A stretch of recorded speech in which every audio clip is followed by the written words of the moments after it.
So I'm going to be answering one of the evaluation questions for my A2 media. I'm going to be talking about the different technologies I used through the making of my music video, my digipack and my magazine advert. So first off, with my music video I used Blogger, and I started off using Blogger at the beginning of my AS coursework, so I knew how it worked. But I really tried to incorporate different types of media, so more videos and more images, just to make it more exciting, and using different things like charts and tables just to kind of display my work in a different way. This really helped with the planning. With my music video, it made things very clear so I could find the different elements that I needed, and I used this to kind of research and find out exactly what I needed for my music video. With the filming of my music video, I decided to use my own camera, which is a DSLR. I decided to use this as it was better quality, and I wanted to get the professional kind of look to my music video, and it also meant that I could really strive for those different and creative shots. So there's shots in my music video where there's a shallow depth of focus, and it really helped having a camera that I was familiar with and I knew how to use, and also I could access it at any time because it's my own camera, which really helped. And then finally, with my music video, when it came to editing, I used Adobe Premiere Pro, which isn't the editing software the school provided for us. I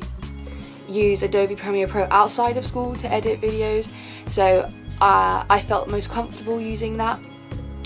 And when it came down to it, it was just easier with the rendering because my video was quite high quality, and with Adobe Premiere Pro you render at the end, whereas with Final Cut, which is what the school offer us, you render every clip you put in, and for me, with the quality of video I had, it just wasn't going to work with the editing, and it meant using Adobe Premiere Pro was the best option. One thing that I hadn't done before in Adobe Premiere Pro was lip syncing, which was difficult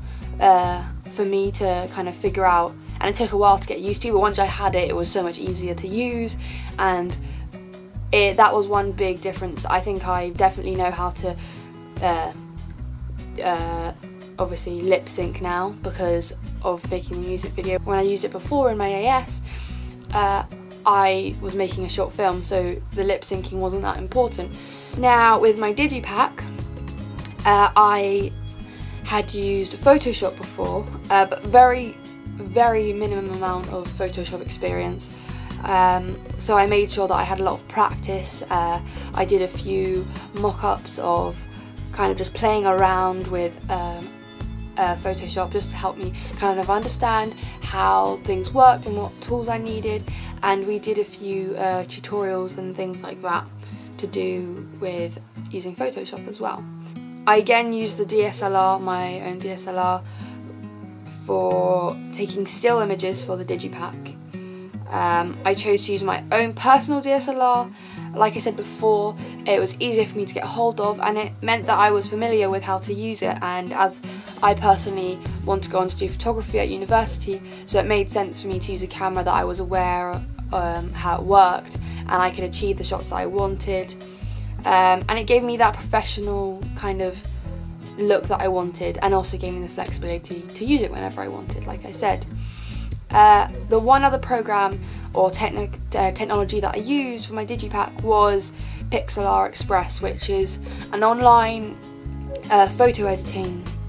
kind of system or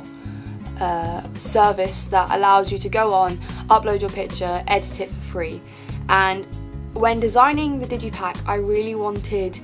a grid as one of the faces, as the face where the CD goes, and I couldn't figure out a way to do it appropriately in Photoshop. And there are ways you can do it, but the way I wanted it done, it made sense to do it in Pixlr, which I'd used the program before, so I was very aware of it and I knew how to use it. This just using this program gave the desired effect and gave the right effect that I wanted, and it meant I could do it in different ways and save the many different kind of outcomes, and then show them to my teacher and talk about whether I wanted to use it with gaps in between the images, or the images having no lines in between them, and if I wanted curved edges, and just the different kind of ways I could edit it. So that was really useful, and that was also free, which meant that I didn't have to pay for it, which is really good actually, because it's a very good kind of service. Finally, with my advert, I used my DSLR again to take the shots of Alice, the artist who's in my music video. I mean, this was very different from anything I'd done before, because I'd never done anything which involved this much attention to detail, because there are certain elements I had to involve when it came to a advert for a magazine. I needed to make sure that I had the release date on there, ratings on there, a picture of the actual digipack on there, the title, the artist, which in this case happened to be a church, but also I really wanted for it to look professional, and in order to achieve that effect I had to go for quite a simplistic look, which I really like, but also meant I had to be really clever in the way that I place things, not to make it look too sparse. So using Photoshop and really getting to know the little details in Photoshop and how to do things, and add the writing in a specific way and in the different shapes, and kind of to make it look like it's all one piece and it looks like it belongs in a magazine advert. That took a lot of practice, and like I said before, I did kind of mock-ups of how to use Photoshop as well, and I spent spare time just kind of messing around with it, just to kind of figure out, oh, what does this button do and what does that button do. So it took some time, but I am happy with the results of my music video and my digipack and my magazine advert. I have to say, out of all the technologies that I did use,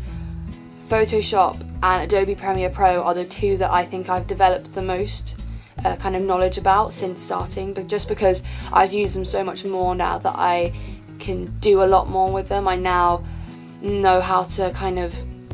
control Photoshop in a different way, whereas before all I could really do was insert a picture, cut around it and then take it out again, whereas now I know a lot more about the layers and the changing the text and the shape of the text and the fonts and the different ways you can arrange things and putting pictures in and making it look professional and blending and all of that. So that really helped. And also with